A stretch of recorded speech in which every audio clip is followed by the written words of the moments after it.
প্রিয়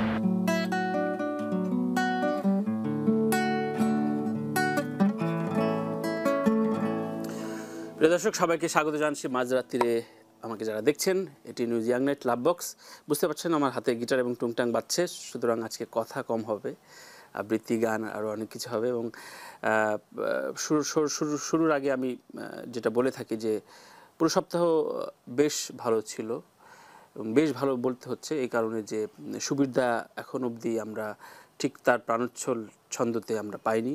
সুবিরদা ফিরে আসুক, এটা আমরা খুব প্রাণ থেকে চাই। এবং সুবিরদা সহ আলাউদ্দিন আলী সহ যারা সিনিয়র, মোস্ট অফ সিনিয়র অনেকেই অসুস্থ রয়েছেন, তাদের উদ্দেশ্যে কালকে শিল্পকলায় শিল্পীদের একটি সম্মেলন হয়েছে। এটি খুবই ইতিবাচক একটি দিক শিল্পকলার আয়োজনে। প্রায় অর্ধশত শিল্পী ছিলেন এবং তারা একজোট হয়েছেন। সাবিনা আপা ছিলেন, গাজী মাজহারুল আনোয়ার ছিলেন এবং শিল্পকলা একাডেমির মহাপরিচালক। সব মিলিয়ে আমরা আসলে মহিরুদের যে এই নানা রকম দুঃসংবাদ এবং নানা রকম আক্ষেপের গল্প শুনছি চলে যাওয়ার, সেই জন্যই প্রার্থনার বিষয়টি, এবং সেই প্রার্থনা করেই আজকে শোটা শুরু করতে চাই। আজকে গল্প হবে, কথা হবে গান নিয়ে। এবং আজকে যেই মানুষটি আমার সাথে রয়েছেন, যে দুজন রয়েছেন, দুজনই গানে মানুষ। একজন যিনি তার কথার যে শক্তি, তার যা কিছু করেন, তার কথা, উপন্যাস, গল্প, তার নাটক, তার নির্মাণ, সব কিছু যেন একটা অন্যরকম একটা আইকনিক বিষয় থাকে। তিনি আর কেউ নন, ওয়ান অ্যান্ড অনলি লতিফুল ইসলাম শিবলি ভাই। এবং তার পাশে রয়েছেন আমার অত্যন্ত প্রিয় এবং এদেশের গান পাগল এক তরুণ, এবং দীর্ঘদিন পর তিনি এখন প্রবাস জীবনে থাকেন, বাট বেশ কিছু অ্যালবাম সহ, ঘুমাও রাতের তারা সহ বেশ কিছু গান তিনি বাংলাদেশে বেশ জনপ্রিয় হয়ে উঠছিলেন এবং এখন অবধি গান নিয়েই রয়েছেন। মিঠু, দুজনকে আমার স্বাগতম এবং আজকে আমার শোতে। শিবলি ভাই কেমন আছেন? আলহামদুলিল্লাহ। মিঠু ভালো আছি। আমি তো আগে বলেছি যে আজকে আপনার নতুন কাজ সহ গান এবং অন্যান্য প্রসঙ্গ নিয়ে আলাপ হবে। একটা প্রসঙ্গ নিয়ে একটু ছোট্ট করে বলতে চাই যে ফেসবুকে অনেকে অনেক বিষয় নিয়ে তো ট্রল হয় এবং অনেক শেয়ার হয়। জেল থেকে বলছি এই গানটা আপনার সুর, এটা আপনি কিছু মনে নেবেন না, আমরাও অনেক পরে জেনেছি। মানে এটা হয়েছিল কি, মানে জেল থেকে বলছি অ্যালবামের 12টি গানের মধ্যে 11টি গানেই তো জেমস ভাইয়ের সুর করা ছিল। হ্যাঁ, তো যার ফলে এটা আলাদা করে আর করা হয়নি। ক্যাসেট কাভারের মধ্যে লেখা ছিল all songs are compose by James. আচ্ছা আচ্ছা। তো যার ফলে ওই all songs are compose by James এর মধ্যে ওই একটি গানের সুর কে করেছে ওটা আসলে ঢাকা পড়ে গিয়েছিল। আচ্ছা আচ্ছা। তো এইটা আমি ওই সময় পর্যন্ত এটা খুব সিরিয়াসলি নেই ব্যাপারটা, যে আচ্ছা ঠিক আছে। গানের গল্পটা কি একটু জানতে পারি? মানে আপনার কোনো পরিচিত কেউ জেল খেটেছিল? না, জেল থেকে বলছি এটা অ্যাকচুয়ালি এটা আমার ওই সময় রাজনৈতিক, আমার তো স্টুডেন্ট লাইফে আমি তো পলিটিক্স করতাম, খুব সিরিয়াসলি পলিটিক্স করতাম। এরশাদ বিরোধী আন্দোলনে আমি খুব সক্রিয়ভাবে জড়িত ছিলাম। তো আমি ওই সময় আসলে ঢাকায় পালিয়ে এসেছিলাম হুলিয়া নিয়ে। আচ্ছা। তো এরকম ক্রিসেন্ট রোডের এক বাসায় আমি তখন ঢাকায় নতুন এসেছি। তো কেবল কালচারালি আমি মঞ্চে নাটকের কাজ করি, গান নিয়ে চিন্তা ভাবনা করছি, ওইরকম একদম প্রথম দিকের সময়ের কথা আর কি। তখন আমি ভাবছিলাম যে এক দুপুরবেলা এই অর্ধেক ছাদ অর্ধেক ফ্ল্যাট এরকম একটা জায়গায় ক্রিসেন্ট রোডের এক বাড়িতে তখন ভাড়া থাকতাম, এবং আমি যেখানে শুয়ে থাকতাম ওখান থেকে আকাশ দেখা যায়। আচ্ছা। অদ্ভুত সুন্দর এক দুপুর, আমার কি সুন্দর দুপুর, এরকম এক সুন্দর দুপুরে কেউ পৃথিবী ছেড়ে চলে যাবে। এই ভাবনা হতে হতে আমার কাছে হঠাৎ মনে হচ্ছে, তাহলে কি একজন ক্যান্সার পেশেন্ট সে কীভাবে ভাবছে? তার মধ্যে না, ক্যান্সার খুব বেশি ড্রামা হয়ে যায়। তা আমার ঠিক জেলখানার কিছু এক্সপেরিয়েন্স ছিল, আমার তখন মনে হচ্ছে আচ্ছা ঠিক এরকম সময় কন্ডেম সেলে একজন আসামি কীভাবে ভাবছে, এই দুপুরটাকে তার ওই সেলের এক চিলতে জানালা দিয়ে সে কীভাবে দেখছে। এই ভাবতে ভাবতে উইদিন 5 to 10 মিনিট আমি টেবিল বাজিয়ে আসলে শুরু করে ফেললাম গানটা লিখে। মানে 10 মিনিটে গানটা লেখা একদম, মানে আমার একদম পুরো রেডি ছিল। তো আমি তারপরে ওই এই গানটি তখন আমি হক হোটেলে আড্ডা মারতাম, ইয়াতে গ্রিন রোড একটা হক হোটেল ছিল, টিনশের একটা হক হোটেল ছিল। তো ওখানে আমার বন্ধু বান্ধব। কত সালের গল্প আমরা শুনছি? সাল বলে আমি একটু বিপদে পড়ে যাই। ইটস অ্যাবাউট 92, 3, 4 এরকম একটা সময়। তো তখন ওখানে আমাদের এক বন্ধু ছিল শহীদ মাহমুদ, সে তখন জেমস ভাইয়ের সাথে ড্রামস বাজায়। তো শহীদ এই এটা কার গান, জোজ, তো আমি টেবিল বাজায় গান গাইতাম, আমরা চাটা খাইতাম ওখানে আর টেবিল বাজায় গান গাইতাম। তখন শহীদ বললো যে এই জোজ গান তো এটা আমি করবো। আমি এটা কারো গান না, এটা আমার গান, জাস্ট এরকম। আর আমি তখন অত সিরিয়াস ছিলাম না আসলে গান নিয়ে।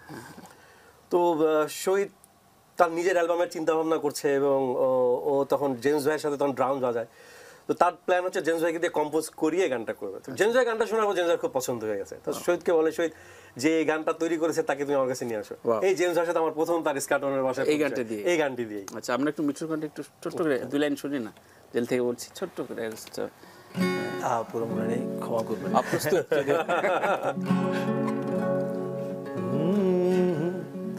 দিনরাত এখানে থমকে গেছে, কন্ডেম সেলের পাথর দেয়ালে, প্রতি নিঃশ্বাসে মৃত্যুর দিন আমি গুনছি, শোনো জেল থেকে আমি বলছি। তো মিঠু, তোমার সেই মানে গানের গল্পেই ফিরতে চাই যে গানের সাথে প্রেমটা কেন, মানে অন্য সব কিছুর পরও গানটাকে কেন ভালো লাগে? যদি দর্শকের জন্য হয়তো জানতে চাচ্ছেন, কিন্তু আপনি আমার চাইতেও বেশি জানেন। আমি তো তোমার প্রেমের বিষয়টা শুনতে চাই। ওর যেটা শুনছিলাম আর কি, যে বিদেশে যেও গানটা ছাড়েনি, মানে দারুণ ব্যাপার একদম। মানে আসলে যেটা ছাড়া যায় না, আমি আসলে গানের আমার ছোটখাটো চাকরির ক্যারিয়ার ওখানে ছিল, আপনি জানেন, ব্যক্তিগতভাবে হয়তো দর্শকরা জানে না। আমি সব ছেড়েছি, বাবা মা তো ভীষণ রাগ, আমি একমাত্র ছেলে, অনলি সান। আচ্ছা, ঢাকায় চলে আসলাম। পরে আসলে যখন হচ্ছিল না, অনেক চেষ্টা করেছি, কোনো একটা ব্যাপার ছিল হয়তো আমার মধ্যে কমতি ছিল হয়তো। অনুপ্রেরণার জায়গায় কোন কোন শিল্পী রয়েছে তোমার? ও সে তো অনেকেই, কিন্তু বিশেষ করে বেশ কয়েকজন তো আছে, অনেকেই আছে, এত নাম বলে শেষ করতে পারবো না। চট্টগ্রামের ছেলে যেহেতু নিশ্চয়ই, বাচ্চু ভাই তো ডেফিনেটলি, বাচ্চু ভাই, জেমস ভাইদের বাইরে নিশ্চয়ই না। এদের তো এরা আমাদের শিক্ষক, আসলে না শিখিয়েই ওদের অ্যালবাম শুনে তো আমরা গান শুনে শুনে স্টেজে কভার করতাম, ওরা আমাদের টিচার। তো হ্যাঁ, ডেফিনেটলি এগুলো একদম মজ্জাগত ওনারা আমাদের। তাছাড়া অনেকের গান ভালো লাগে। গান কতগুলো রিলিজ হয়েছে মিঠুর? আমার আসলে 2000 এবং 2002-তে মিলে 2টা সল অ্যালবাম রিলিজ হয়েছিল। কিছু রিমিক্স গান টান গেছে, অন্য সেটা মনে পড়ছে না এখন। এই 2টা সল অ্যালবাম ছিল, একটা রাজেশ আর প্রদীপ শাহ ভাই করেছিলেন প্রথমটা, সেকেন্ডটা আরমান খান তখনকার দিনের মিউজিক ডিরেক্টর। আচ্ছা, রিসেন্ট কাজগুলো নিয়ে শুনবো। শিবলি ভাইয়ের কাছে একটু আসি। শিবলি ভাই, ফেসবুক ও ইউটিউবে দেখছি আপনি নতুন গান রিলিজ করছেন। ওগুলো নতুন গান না, ঠিক? এগুলো আমার সেই প্রথম অ্যালবামের গানগুলো আমি নতুন করে এগুলো ইউটিউবে তুলে দিচ্ছি আর কি। মানে এগুলো হারিয়ে যাচ্ছিল, আর্কাইভ করার মতো জন্য। আর এখন আমার রিসেন্টলি আমার নিজের ওয়েবসাইট, পার্সোনাল ওয়েবসাইটটা ডেভেলপ হয়েছে।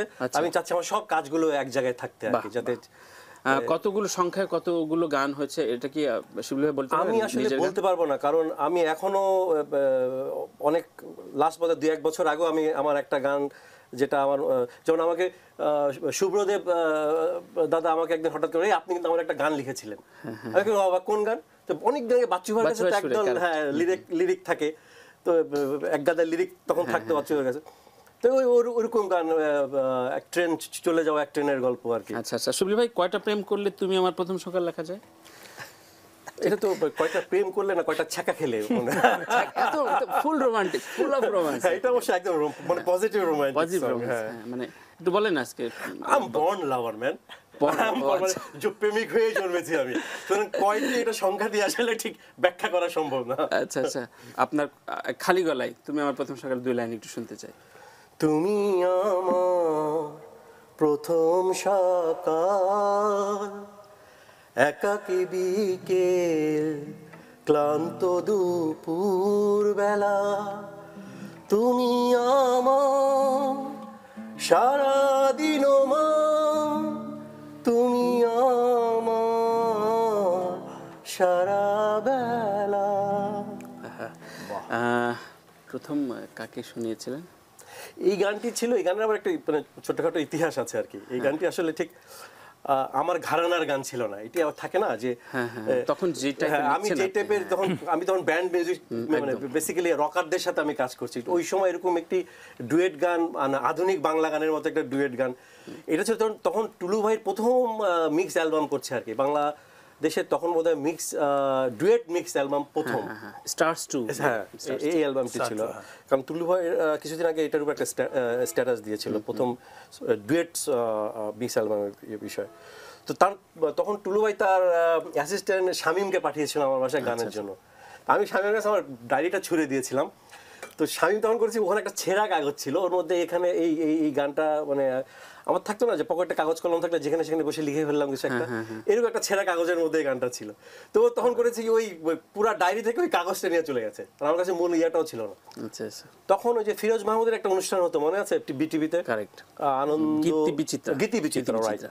তো একদিন গীতি বিচিত্রায় বসে আছে, আমি তখনও জানি না কারণ তখন একটা ব্যান্ডের গান হতো, ওটা দেখার জন্য আমরা একদম শেষ গানটি ছিল, আমরা তখন টিভির সামনে বসে থাকতাম ওই ব্যান্ডের গানটা দেখার জন্য। তো হঠাৎ করে দেখি তখন আমার ছবি দেওয়া শুরু করছে গীতিকাতে, আমার ছবি এবং তপন দাস শাকিলা আপা গাওয়া শুরু করলো, এই তুমি আমার প্রথম সকাল। আমি তো ইট ওয়াজ অ্যাকচুয়ালি সারপ্রাইজিং ছিল, এবং সেই সময় আসলে ডুয়েট গানের মিক্স অ্যালবাম একটা রিস্কি আইটেম ছিল, একদম এটা চলবে কি চলবে না, এটা কারণ নতুন একটা এক্সপেরিয়েন্স ছিল একদম। হ্যাঁ, সো মিঠুর কাছে একটু শুনতে চাই, যেহেতু লাভ বক্সে এসছো, নিজের প্রেমের গল্প না বললে এটা খুব অন্যায় হবে। সো গান এবং প্রেম, গিটারটা প্রেমের ক্ষেত্রে এই জীবনে কতবার সহায়তা করেছে? এখানে অকপটে বলতে হয়, এখানে মিথ্যা বলা যায় না। গানের মাধ্যমে আসলে আমি গানের মাধ্যমে প্রেম এবং প্রেম করেই বিয়ে করেছি। আচ্ছা আচ্ছা, গানের মাধ্যমেই। কোন গানটা শুনিয়েছিলে? ও সেটা তো মনে নেই, তবে আমার ওদের চিটং কলেজে পড়তো, একদিন গেলাম ওখানে। সাধারণত খুব একটা প্রোগ্রাম হতে পারে না, আপনি জানেন একটু মৌলবাদের। তখন আমাদের সময় আমরা যখন কলেজে পড়ছি তখন কত ধরেন 87-88 এর দিকে, তখন অনেক আগে। তখন আমি একটা শাহনাজ রহমতুল্লাহ আপার একটা গানের খুব ভক্ত ছিলাম। আচ্ছা আচ্ছা, তো একটা জাস্ট অত কিছু ইনস্ট্রুমেন্ট ওখানে নিতে দেয় না, যদি আমরা ব্যান্ড করি। শাহনাজ আপাও নেই আমাদের আজকে। যদি আমি কাঠ হয় শুনেছি গানটা, মনে আছে? আচ্ছা আচ্ছা, গেয়ে ফেলো না, হ্যাঁ শুনি না একটু, তাকে উদ্দেশ্য করে। যদি আমি কাটা হই বিধে যাই তোমার পায়ে, চলতে ব্যথা পাবে যখন, তখন মনে পড়বে যে আমার।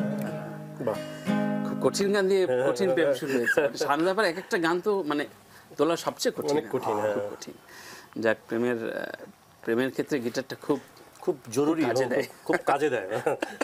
মানে তো শিবলি ভাই বেশি জানবেন প্রেমের মানে সত্যিকার। ম্যাট্রিক পরীক্ষার পর সবার জীবনের লক্ষ্যই থাকে মানে একটা গিটারিস্ট হওয়ার, এবং স্পেশালি গার্লফ্রেন্ডকে ইমপ্রেস করার জন্য সবচেয়ে পাওয়ারফুল ইনস্ট্রুমেন্ট মানে গিটার। একদম। এবং আমি একটু সেই সময়ে একটু ফিরতে চাই যে 90s রকের আপনার নিজস্ব একটা বইও রয়েছে, আপনার গবেষণার উপর একটা বই রয়েছে। একটা অভিযোগ সেটা হচ্ছে এটার আসলে কন্টিনিউশন আপনি করলেন না কেন? মানে কোনো অবক্ষয়ের আপনার চোখে পড়েছিল নাকি না একটু আলসেমিতেই? মানে রক মিউজিকের ইতিহাস আমি যে পর্যন্ত লিখে শেষ করেছি, এরপরে আর কেন যাইনি? হ্যাঁ, কেন যান? আচ্ছা, না আমার মনে হচ্ছে মানে I have done my job, মানে আমার যেটুকু দরকার, আমি যেটুকুকে রিপ্রেজেন্ট করি, যেই সময়টাকে আমি সেই সময় পর্যন্ত লিখে রেখেছি। এরপরের এখন পরের জেনারেশন কেউ লিখবে। আপনি কি এখন কন্টেম্পোরারি না বলছেন? না, আমি আর মিউজিকে আসলে ওইভাবে নাই, সত্যি কথা বলতে। আমি এখন আমার লেখালেখিটাকে সুইচ করিয়েছি উপন্যাসে। তো আমার এখন একসময় যেমন পুরো মনোযোগ ছিল মিউজিকে, এখন মিউজিক থেকে সরে এসে এখন মানে উপন্যাসে পুরো কনসেন্ট্রেশনটা দিয়েছি। সুতরাং মানে সঙ্গীতের সাথে আমার আসলে এখন না, এটা কখনো সঙ্গীতের বাইরে শিবলি ভাই যাবে এটা আমরা কখনো ভাবতে পারি না, কিন্তু কিছুটা কমেছে, বেড়েছে এটা। সেটাই অভিযোগ নাম্বার 2, সেটা হচ্ছে পদ্মপাতার জলের মতো এত দারুণ গল্পের ছবির পরে আমরা খুব ভেবেছিলাম যে আপনার তন্ময় বা আপনি নতুন কোনো প্রজেক্টে খুব শীঘ্রই শুরু করবেন। সেটা বোধহয় 3 বছর হয়ে গেল এই ছবি। 3 বছর হয়ে গেছে। 3 বছরে আমরা শিবলি ভাইয়ের নতুন ছবি, নতুন একটা গল্প কবে পাবো? পদ্মপাতার জলের বিষয়টা ছিল, দেখো তানভীর, আমরা তুমি যদি আমার কাজগুলোর দিকে খেয়াল করো, সবসময় একটা আনইউজুয়াল চিন্তা ভাবনা করেছি সবসময়, মানে যে মানে প্রচলিতভাবে ভাবিনি কখনো। তো পদ্মপাতার জলে যে টিমটা ছিল, যে প্রডিউসাররা যারা ছিল, এরা আমাদের সেই 90s এর আমাদের মতো করেই ভাবতো। এরা শুধুমাত্র যে প্রডিউসার ছিল তা না, এরা ভালো কিছু একটা রেভলিউশন করার প্ল্যান করে আসছিল, অনেক টাকা খরচ করে, অনেক চিন্তা ভাবনা করে, এবং 3 বছর ধরে স্ক্রিপ্ট লিখে অ্যারেঞ্জ করে। তোমার মোটামুটি একটু ধারণা আছে পদ্মপাতার জলের মানে প্রোডাকশন সম্পর্কে, হ্যাঁ, ভেরি বিগ। তো আমি ওইরকম একটা বিষয়ের সঙ্গে কাজ করার পরে, এরপরে যখন আচ্ছা সবাই খুব প্রশংসা করলো, যদিও আমরা বাণিজ্যিকভাবে সফল হইনি, কিন্তু আমাদের সিনেমাটা ভালো হয়েছে, এটা অনেক প্রশংসা আমরা শুনেছি। রিভিউটা খুব ভালো রিভিউ পেয়েছি, কিন্তু হয়তো পয়সা আসে নাই আমাদের। তো কিন্তু এরপরে যাদের সাথে আমার ফিল্ম নিয়ে কথা হয়েছে, অনেক ইন্টারেস্ট ফিল করেছিল। আমি দেখলাম যে কোথায় যেন ও যে একরকম করেছে, একেবারে ফর্মুলা মুভি চায় আমার কাছ থেকে। এটা আমার পক্ষে সম্ভব না, কারণ আমি সারা জীবন অন্তত আমি আমার ক্রিয়েশনের কথা আপোষ করিনি। তো এখন যেটা হচ্ছে যে আমি আমার উপন্যাসগুলোকে এমনভাবে লিখছি যাতে এগুলোকে সহজেই সিনেমায় টার্ন করে নেওয়া যায়। বেসিক্যালি তাই তো হয় যে মানে বেস্ট সেলার উপন্যাসগুলো বেশিরভাগই ইয়া হয়ে যায়, সিনেমা হয়ে যায়। সো ওইভাবেই তো আসলে ওইভাবে আমি রেখে যাচ্ছি, হয় আমার জীবদ্দশা তো হতে পারে, আমি না থাকলেও হতে পারে, মানে গল্পটা তো থেকে যাচ্ছে। একদম। আমরা এখানে ছোট্ট একটা বিরতি নিচ্ছি। প্রিয় দর্শক, স্বাগত আরেকবার ইয়াং নাইট লাভ বক্স। আমরা প্রেমের গল্প, প্রেমের গান, এই সময়ের গান, 90s-এর রক সহ অনেক বিষয় নিয়ে আলাপ করছিলাম গীতিকবি লতিফ ইসলাম শিবলি এবং মিঠুর সাথে। আমরা কথা দিয়েছিলাম যে আবৃত্তি দিয়ে এই সেগমেন্টটা শুরু করব। সো একটা রোমান্টিক হোক নাকি, আপনার উপরে ছেড়ে দিলাম। আচ্ছা, কবে লেখা, প্রেক্ষাপটটা যদি একটু বলেন। হ্যাঁ, এখানে যেহেতু তোমার প্রেমের গল্পের অনুষ্ঠান, আমরা রোমান্টিক গল্প ইয়াই করি না, কবিতা করি। এটি হচ্ছে আনরিলিজ একটা কবিতা, মানে আমার নেক্সট বইতে আসবে এই কবিতাটি। কথাদের ইতিহাস। কথা দিন। আমার শেষ হলে এরপর তুমি কথা বলবে। আমি মুগ্ধ শ্রোতা, শুনতে শুনতে রাত ভোর সন্ধ্যা কেটে যাবে। তুমি বলতে বলতে একসময় তোমার সব কথা শেষ হয়ে যাবে। আমাদের দুজনের মাঝে এতক্ষণ চুপ করে কথা শুনছিল তৃতীয় জন। ওর নাম মৌনতা। এরপর তার পালা। আমাদের দুজনকে শান্ত আর নীরব করে দিয়ে কথা বলতে থাকবে মৌনতা। হাতে হাত রেখে মৌনতার মুখরিত কথামালা শুনতে শুনতে বিকেল গড়াবার আগেই আমাদের কেটে গেছে কয়েকশো বছর। এরপর পালা করে কথা বলবে ঘাস, তারপর প্রজাপতি, তারপর দোয়েল, তারপর ঝিঝি পোকা, তারপর কুয়াশায় ভেসে ভেসে নেমে আসবে দূরের নক্ষত্র। এসেই বসে পড়বে ঘাসের ডগায়, সখ্যতা করে নেবে শিশির বিন্দুর সাথে। নক্ষত্র আর শিশির বিন্দুর মাঝে তখন আমরা শুধুই মুগ্ধ শ্রোতা। এরপর সবাই নীরব হয়ে গেলে কথা বলা শুরু করবে আমাদের সেই সব দীর্ঘশ্বাসেরা। সেসব কথা শুনতে শুনতে তোমার দুগাল বেয়ে গড়িয়ে নামবে জল। ঠিক তখনই দল বেঁধে কথা বলতে নামবে বৃষ্টিরা। বৃষ্টি আর কান্নার জল মিশে কথা বলতে বলতে গড়াতে থাকবে নদীর মতো। কলো কলো কথা বলতে বলতে আর ছুটতে ছুটতে কথাগুলো পৌঁছে দিয়ে আসবে সমুদ্রে, যেখানে দীর্ঘশ্বাস, কান্না আর বৃষ্টিদের কথাগুলো জমা থাকে। কতটুকু কথা হলো সেটা কথা নয়, এরপরও কথা থাকে। আর আমাদের সেই সব কথারাই কথাদের ইতিহাস। দারুণ, একটা ভাবালুতায় নিয়ে যায়, তাই না? সো আনরিলিজ বললেন না? হ্যাঁ, এটা আমার আগামী হোপফুলি নেক্সট বইমেলা আসবে, আমার চতুর্থ কবিতার বই কাব্যগ্রন্থ, সেখানে থাকবে করতে। আসলে কবিতা, কাব্যপ্রেম, এখনকার গান, এখনকার জনরা থেকে কি কতটুকু বিচ্যুত এখন না? মানে মূলত তো গান তো আসলে প্রথমে একটা কবিতা, তারপরে হচ্ছে ওখানে সুর দিলা হয়। তুমি আগে কিন্তু একটা কবিতা লিখছো, তারপর সেটা সুর দিয়ে তুমি গান তৈরি করছো। এখন সুর ছাড়া গানটাকে কবিতা হিসেবে পান? হ্যাঁ, এটাই হচ্ছে ব্যাপার। তুমি যখন গান থেকে সুরটা সরিয়ে ফেলবে, তখন যদি ওটা কবিতা থাকে তখনও, তাহলে ওটা একটি ভালো গীতি কবিতা হবে আর কি। কিন্তু সমস্যা হচ্ছে এখন কবিতায় সুর হয় না, এখন গানের উপর সুর হয়, সুরের উপর শব্দ, সুরের উপর শব্দ বসে, রাইট, এইভাবে বললে মনে হয়। তো যার ফলে এক সময় শোনো, আমরা তো আগে প্রথমে আমরা কবি, তারপর আমরা গীতি কবি, এখন সবাই আসলে বেশিরভাগই, মানে সবাই বলবো না, বেশিরভাগই হচ্ছে আগে মানে গীতিকার।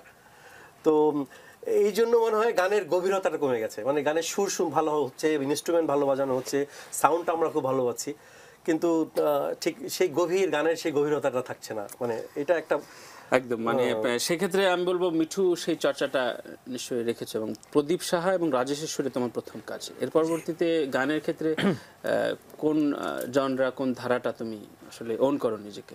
না, ওই একই কথা, আমরা একই জেনারেশনের কাছাকাছি। অবশ্যই একটু রক, মেলো রক টাইপের। তো বাচ্চু ভাই, জেমস ভাইদের ফিলিংস আমাদের ভিতরে, ওনাদেরকেই দেখে দেখে শেখা আমাদের। তো হ্যাঁ, আমি ওনার সাথে একমত। মানে লিরিক যদি ছন্দ ছাড়া আসলে গান আমার কখনোই ভালো লাগেনি। বা সেজন্য প্রথমে প্রদীপ সাহা এবং সল অ্যালবাম যখন করি, ওনারা দুজন চমৎকার জুটি ছিলেন। একজন লিখতেন, একজন তো হ্যাঁ, গানটা এই জন্য আপনারাও জানেন তখনকার দিনে মোটামুটি তখন আমি ঢাকা ওই সূত্রে আসা। সো মিঠুর তোমার নিজের কোনো গান আমরা দু লাইন যদি একটু আচ্ছা শোনাই। আচ্ছা, তো এইটা একটা নতুন গান রেডি হয়েছে, মাত্র গেয়ে শেষ এটা আনরিলিজ কবিতা পেলাম, আনরিলিজ গান ডেফিনেটলি তোমার লেখা তোমার সুর করা। হ্যাঁ, তার নির্বাহীর সামনে গাইতে একটু সাহস লাগবে, নিজে কম্পোজার তবে আপনার ওনার এক বন্ধু মানুষই কম্পোজ করতেছে, এটা ওনার সাথে একটা ফোক ধাঁচের গান। মাঝি অন্য ঘাটে নিয়ে জানা রে, এ ঘাটে আর মন বাঁধা পড়ে না, বিরহ ব্যথা প্রাণ সয় না। মাঝি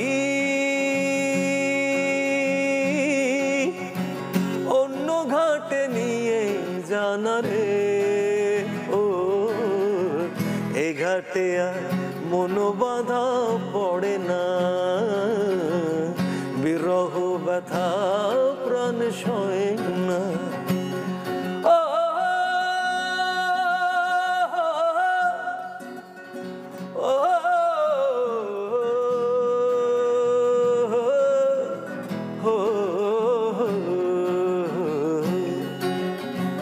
যার লাগিয়া জীবন আমার হইল বিষাদময়, সাত সাগরের জলেও মনে নিভল না অন, তবু তারে চায়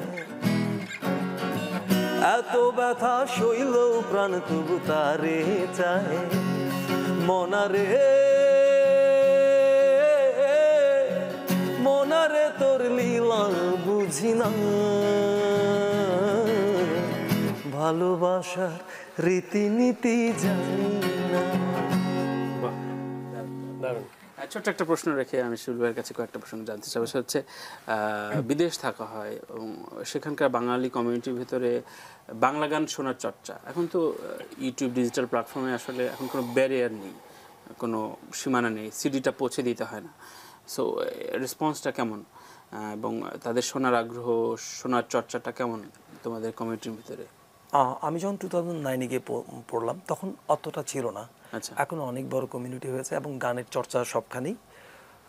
আর আমি যাওয়ার পরেই আমি সবখানেই গান গাইতাম, অনেকেই গান গায় কিন্তু ওভাবে ছিল না।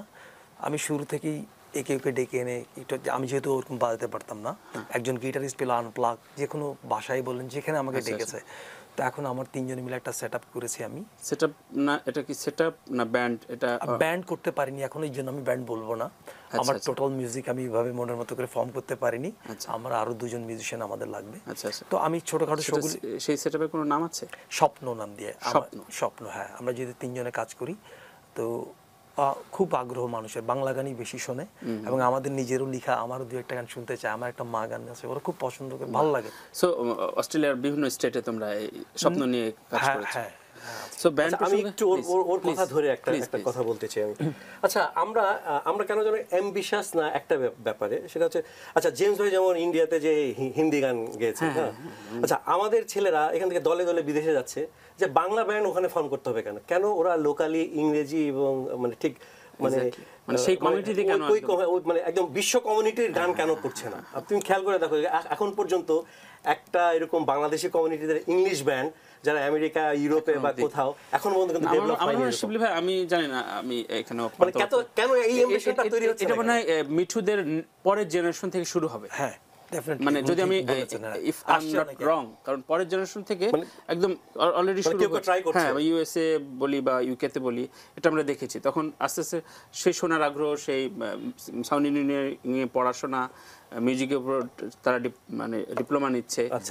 ওর ছেলেপেলেরা হয়তো মানে মিঠু যদি বলে তোমার বাংলাদেশি ব্যান্ডের আমরা টপ বিলবোর্ডে টপ চার্টে দেখবো কোন এক বাংলাদেশি। ডেফিনেটলি এখন ওখানকার কিছু অনেক ছেলেপেলেরা অনেক বড় হয়ে গেছে, 22, 23 বা 18 বছরের ছেলেপেলেরা সুন্দর। তবে হ্যাঁ, তারা একটু ডিটাচ আমাদের কাছ থেকে, তবে তারা ওখানকার মিউজিক খুব সুন্দর অ্যাডপ্ট করেছে। তারা বাংলা গান থেকে একটু দূরে, বাট একদম পাল্লাই দিয়ে ওদের সাথে গেছে। আমাদের এক ডক্টর, ওনার নাম ভুলে গেলাম, সাব্বির ভাই, ওনার মেয়ে একটা কম্পিটিশন করে ইয়াংদের মধ্যে, ও বেস্ট 10-এ চলে এসেছে। ভালো ভয়েস, তা সে ভালো বাঁশি ফ্লুট বাজায়, টাচটা একটু ভালো। তার মানে আমরা আশাবাদী হতেই পারি। গুড নিউজের জন্য হয়তো আরো 5-7 বছর বা 10 বছর আমাদের ওয়েট করতে হবে। ডেফিনেটলি ইনশাআল্লাহ আসবে। ইনশাআল্লাহ। এবং ব্যান্ড নিয়ে কথা হচ্ছিল এবং আমি খুব ছোট সংক্ষেপে আপনি যদি বলি যে এলআরবি এবং ফিলিংস বা নগর বাউল এদের সাথে অতপ্রত একটি নাম লতিফ ইসলাম শিবলি। সো ব্যান্ড ফর্মুলাও দেখুন আপনার ওই বইটির পরে সিকুল যেমন হয়নি, ব্যান্ড ফরমেশনটাও আসলে এখনকার মতো সেই উত্তেজনা, সেই মানে ব্যাপার উন্মাদনাটা বোধ হয়নি। আপনার কাছ থেকে যদি একটু শুনি যে এই যে একচ্ছত্র হয়ে তরুণরা আর খুব বেশি মানে হয়ে উঠছে না, আগাতে পারছে। এটার মধ্যে একটা ব্যাপার ছিল কি, একটা সময়ের ব্যাপার ছিল। যেমন বাচ্চু ভাই, জেমস ভাইরা ঠিক যেই সময়ে ওরা ব্যান্ড এবং যে সময় যে সাউন্ডটা নিয়ে কাজ করছে, এইটা আসলে ওই তখন একটা রেভলিউশনারি ছিল। ওনারা অনেক কিছু ভেঙে দিচ্ছিল তখন। দেখো বাংলা গানের যে মানে মানে প্রচলিত এবং চিরাচরিত যেই ধারা, সেই ঘরানাকে ভেঙে নতুন ব্যান্ড মিউজিক তখন এস্টাবলিশ হচ্ছে। এবং আমাদের মনে আছে শুরুর দিকে আমাদেরকে অপসংস্কৃতি বলা হতো, এটা কি চিল্লাচিল্লি, গাঁজা টাজা খায়, পোলাপান ড্রাগ টুক না, এটা এগুলো কি গান টান, এক ধরনের নেগেটিভ একটা ইয়া থেকে, ওরকম একটা সিচুয়েশন থেকে কিন্তু ব্যান্ড মিউজিকটা উঠে এসছে। এবং এসে এখন আজকে কিন্তু বাংলাদেশের মূলধারা গানে পরিণত হয়েছে ব্যান্ড মিউজিক। তো এই যে স্ট্রাগলটা বাচ্চু ভাইরা, জেমস ভাইরা যে স্ট্রাগলের ভিতর দিয়ে গেছে, এখন হচ্ছে কি তৈরি প্ল্যাটফর্ম, তারপরে এখন চাইলেই তুমি ফেমাস হতে পারো। মানে তোমাকে কোনো রকম কোনো পরিশ্রম ছাড়াই, কোনো চিন্তা ভাবনা ছাড়াই তুমি কোনো রকম একটা কন্টেন্ট, গান তো আর এখন গান নাই, গানের নাম হয়েছে এখন কন্টেন্ট। ফেসবুকে ডলার দিলে নাকি রাইট, মানে বুস্ট নাকি বুস্ট করলে সবকিছু এত ইজি হয়ে গেছে, তো তাহলে পরিশ্রমটা, প্রচেষ্টাটা আর নাই। তারপরে সবকিছু একটা আরামের ইয়ে হয়ে গেছে কারোর মধ্যে, মানে দেশ, সমাজ, সোসাইটি, রেভুলেশন বা মনে করো যে আমাদের সময় আমি কেন বাংলা গান লিখেছি, সত্যি কথা বলতে আমি গান শুনতে চাই বলে আমি গান লিখেছি। আমি পিঙ্ক ফ্লয়েড শুনতাম, আমার কাছে মনে হতো যে বাংলা গানের কোথায় যেন একটা লিরিক্যাল সমস্যা আছে, সাবজেক্টিভ না, সবই তুমি আমি তুমি আমি তুমি আমি। দেন আমি লিখেছি ধরো জেল থেকে বলছি, বন্দি জেগে আছে, মাকে বলিস, পেশাদার খুনি, এগুলো নিশ্চয়ই বাংলা গানের চিরাচরিত ফর্মের মধ্যে পড়ে না। তো ওইরকম একটা তখন চিন্তা তৈরি হয়েছে। তো এখন হয়তো এখনকার জেনারেশন ঠিক অতটা গভীরে যেতে চাচ্ছে না বা যেতে পারে না, বা সমাজ পারিপার্শ্বিকতা হয়তো তাদেরকে সেই হেল্পটা করছে না। তারপর আমরা আশাবাদী এর মধ্যে কেউ তো নিশ্চয়ই বেরিয়ে আসবে, কারণ একটা স্থবিরতার পরই আরেকটা বিপ্লবের যুগ শুরু হয় সবসময়। তো হয়তো আমরা ওই স্থবির সময়টা হয়তো পার করছি। আপনার পরিবার এবং এলআরবির পরিবার নিয়ে যেটা হলো, এবং আপনি ফেসবুকে অভিনন্দন জানিয়েছেন বালামকে, এবং আবারও এলআরবিতেই থাকলো, ছোট্ট করে যদি আপনার একটা মতামত যদি। না, বালামের ব্যাপার আমার প্রথমে একটু আমি নেগেটিভ ইয়া করেছিলাম, ওপিনিয়ন দিয়েছিলাম, যে কারণ আমরা এলআরবির গান যেই কণ্ঠ এবং যেই অ্যারেঞ্জমেন্টে শুনতে অভ্যস্ত, আমাদের কান 30 বছর ধরে আমাদের যে কান তৈরি হয়েছে, কারণ আমরা তো বুঝতে পারি কে এলআরবির গান, এলআরবিকে কে রিপ্রেজেন্ট করতে পারে, কে পারে না, গান তৈরির সময় আপনারা রাইট। তো আমার কাছে ঠিক আমার একদম ব্যক্তিগত ওপিনিয়ন থেকে মনে হচ্ছিল যে বালাম ওয়াজ নট ফিট ফর মানে দ্য ফ্রন্টম্যান, মানে এলআরবির ফ্রন্টম্যান হওয়ার মতো ইয়া হয় না, মানে আরো অনেকেই ছিল। তো এখন যেহেতু সিদ্ধান্ত নিয়েই ফেলেছে, তারপর মাঝখানে অনেক মানে টানাপোড়েন গেছে নাম নিয়ে, ফ্যামিলির সাথে, ব্যান্ডের মেম্বারের সাথে। তো এখন তো সবাই এক ঘরের মধ্যে, এক ছাতার মধ্যে চলে এসেছে। তো আমরা এখন আশাবাদী হই, বালামকে নিয়ে এখন আমরা আশাবাদী হই, হ্যাঁ এলআরবি থাকুক এবং হোপফুলি বালাম ভালো করবে ইনশাআল্লাহ। অবশ্যই আমার সাথে ফোনে কথা হচ্ছে, আমরা সবাই তার প্রতি আর কি, হ্যাঁ আমরা সবাই চাই যে এলআরবি ভক্তরা বালামকে সাপোর্ট করুক, শুভকামনা জানাই। দুজনের কাছে একটু বাচ্চু ভাইয়ের সাথে হাজার স্মৃতি, আপনার একটা কোনো একটা স্মৃতি এই মুহূর্তে বলার মতো যদি কিছু শেয়ার করতেন আমার দর্শকদের সাথে। বাচ্চু ভাইয়ের সাথে এত স্মৃতি, মানে আমি বাচ্চু ভাইয়ের মানে খেই হারিয়ে ফেলি, মানে ঠিক কোথার থেকে শুরু করব। যেমন আমরা একটা কাজ করতাম সব সময়, বাচ্চু ভাই যখনই কোনো গান আমরা রাতে সারা রাত মানে রাতের শিফটে কাজ করে হয়তো একটা গান কম্পোজিশন হয়ে গেছে, আমরা এই গানটা শোনার জন্য যেতাম হচ্ছে, তখন উত্তরা তৈরি হচ্ছে, মানে লং ড্রাইভে যেতাম আমরা উত্তরা। এখন আমার মনে হয় ওটা ছিল বোধহয় ওই যে শামুকদুম রোডটা মনে হচ্ছিল, তখন রানওয়ের মতো একটা বিশাল রোড ছিল, 2 সিটার গাড়ি ছিল। হ্যাঁ 2 সিটারের গাড়িটা। তো এরকম আমার অনেকগুলো রাত কেটেছে। তো আমার মনে পড়ে যে এই হাসতে দেখো গাইতে দেখো আমরা তৈরি করার পরে আমরা ওই প্রথম এই মানে ওপেন এয়ারে শোনা আর কি, মানে ইয়ার মধ্যে গাড়ির ক্যাসেটের মধ্যে শুনে, ওই উত্তরার ওই ফাঁকা জায়গার মধ্যে রাতে হিউজ ভলিউম দিয়ে খুব নীরবে আমি আর বাচ্চু ভাই মিলে এই গানটা শুনেছিলাম। তো I miss those days really. Mithu, তুমি বললে আসলে তোমার শিক্ষকেরা আসলে বাচ্চু ভাই যে স্বাভাবিক, এখন যারা মানে মাইস্ট্রো রয়েছেন, সেক্ষেত্রে তোমার সাথে শেষ স্মৃতি, শেষ কথা যদি একটু শেয়ার যদি করেন। শেষ করে খুব অল্প, ওখানে উনি সিডনিতে গেছেন। আসলে একটা সিডনি চমৎকার কনসার্টে হ্যাঁ চমৎকার একটা স্মৃতি ছিল আসলে 2002 দিকে আচ্ছা। ওনার মা যখন মারা গেলেন 1 অথবা 2-তে। আচ্ছা তো আমরা খুব সময় দিয়েছিলাম, চিটাগংয়ে ছিলেন উনি খুব মা ভক্ত আপনারা জানেন। তো সবাই সাথে উনি গেলেই কিন্তু কথা বলছে খুব, এত কিছুর পরও পার্সোনালি উনি প্রতিটা জনে জনে মিউজিশিয়ান বা ভোকালি যারা আসুক ব্যান্ডে ছেলেদের কেমন আছিস, তোর কেমন চলছে গান বাজনা, আমাকে দেখে উনি বললো আমি শুনেছি তুই হিন্দি গান গাস, জানেন আমি স্টেজে গাই তোর নাকি একটা গান আছে তারা, এই উনি হয়তো পুরোটা মনে করতে পারেনি, আমার এত ভালো লাগলো উনি মনে করে ফেলছে এগুলি গাস না কেন, তখন মিউজিক প্লাস একটু দেখাতো ঘন ঘন স্বপন ভাই গানগুলো, নিজের গুলি গাস, তুই হিন্দি গান গাস না, আমি দোয়া এটা অনেককে বলতো, আমি নিজেও সাক্ষী। যাক, আসলে বাচ্চু ভাইয়ের গল্প শেষ হবে না, সারা রাত চলতে থাকবে। এবং বাচ্চু ভাই প্রসঙ্গ আসলে যেহেতু আমরা শোটা শেষ করব, এখনকার তরুণ লিসেনার এবং আপনার ভক্তদের উদ্দেশ্যে বলার একটু জাস্ট 30 সেকেন্ডে বলবো, এবং আমরা আপনার লেখা হাসতে দেখো গাইতে দেখো গানটা গাইতে গাইতে শুনতে শুনতে আমরা শেষ করব, প্লিজ। না, আমরা মানে বাংলা গানকে তো সাপোর্ট করতে হবে, মানে বেশি বেশি বাংলা গান শুনতে হবে, বাংলা গানকে সাপোর্ট করতে হবে, কারণ বাংলা এখন আমরা একটা অস্তিত্বের সংকটের মধ্যে পড়েছি, মানে বিশ্ব সংস্কৃতির এই ডামাডোলের ভিতরে, স্পেশালি হিন্দি গানের ডামাডোলের ভিতরে আমরা এখন মানে অস্তিত্বের সংকটের মধ্যে আছি। এই জন্য খুব বেশি মাত্রায় উৎসে ফিরে আসতে হবে, বাংলা গান করতে হবে, বাংলা গান শুনতে হবে, বাংলা গানকে সাপোর্ট করতে হবে এবং নিজের দেশটাকে ধারণ করতে হবে, তাহলেই হবে। অনেক অনেক ধন্যবাদ এই ছোট্ট সময়ে অনেক কিছু শেয়ার করার জন্য এবং এই এত রাতে আমাদের সাথে উপস্থিত থাকার জন্য। প্রিয় দর্শক, ওই একই কথা বলবো যে বাংলা গান, বাংলা চলচ্চিত্র, বাংলা নাটক দেখুন এবং এগুলো নিয়ে কথা বলুন ফেসবুকে ইতিবাচকভাবে, যাতে আমরা বিশ্বের দোরগোড়ায়, শিউলি ভাই যে স্বপ্নের কথা বললো যে বাইরের দেশে অনেকে যাচ্ছে কিন্তু তারা আসলে কোর লেভেলে কবে পৌঁছবে, আমরা সেই দিনের দেখার আশায় রইলাম। আজকে শোটা শেষ করব বাচ্চু ভাইয়ের গান দিয়ে, এবং যিনি যে গীতিকবি বসে আছেন সেই গীতিকবির লেখা গান গেয়ে গিয়ে আমরা শোটা শেষ করবো। দেখা হবে আগামী সপ্তাহে। আমি বিদায় নিলাম মিঠুর কণ্ঠে, আমাদের সমবেত কণ্ঠে শুনছি হাসতে দেখো। হাসতে দেখো গাইতে দেখো অনেক কথায় মুখর আমায় দেখো, দেখো না কেউ হাসি শেষে নীরবতা, বোঝে না কেউ তো চিনল না, বোঝে না আমার কি ব্যথা, চেনার মতো কেউ চিনল না এই আমাকে, বোঝে না কেউ তো চিনল না, বোঝে না আমার কি ব্যথা, চেনার মতো কেউ চিনল না এই আমাকে। হাসতে দেখো গাইতে দেখো অনেক কথা মুখর আমায় দেখো, দেখো না কেউ হাসি শেষে নীরবতা।